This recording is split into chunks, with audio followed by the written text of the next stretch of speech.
As I said, we are celebrating our 75th anniversary. And as such,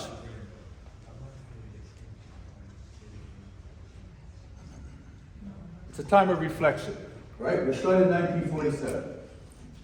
President of the United States was who? 1947, Harry Truman. Mayor of Honolulu, no, I wasn't there back then. Who was there? Good guess, no one's lazy. John Henry Wilson. How many visitors came to the state yearly?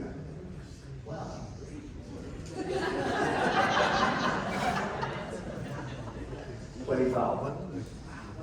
So you see how far we have come. Okay? And as much optimism as you're feeling now, and I see it in your faces, in your thoughts, in your comments, you share with me, we still know that we're not there yet. Okay? Hoping for international travel to come back. You heard all the reasons why. Okay? We still know we have to do a good job of maintaining our distance, but also more importantly, when we talk about distance, masking, all that, that we cannot let down our guard and become complacent.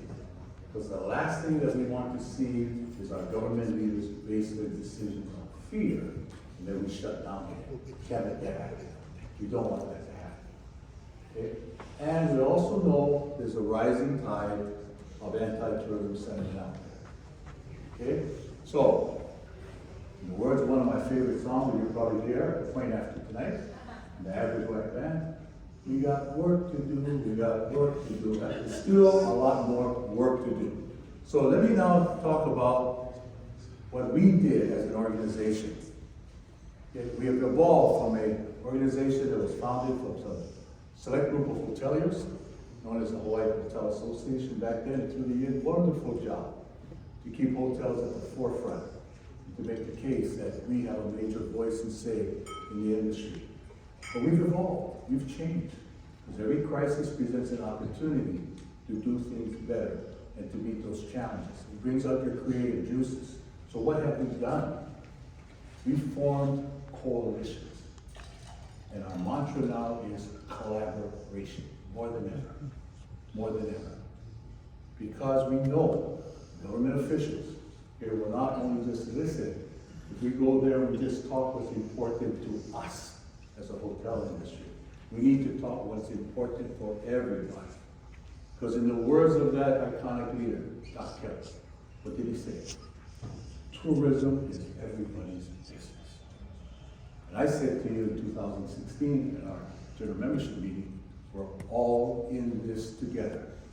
So that's where we are. But when you think about it, collaboration, coalitions, have always been part of our DNA.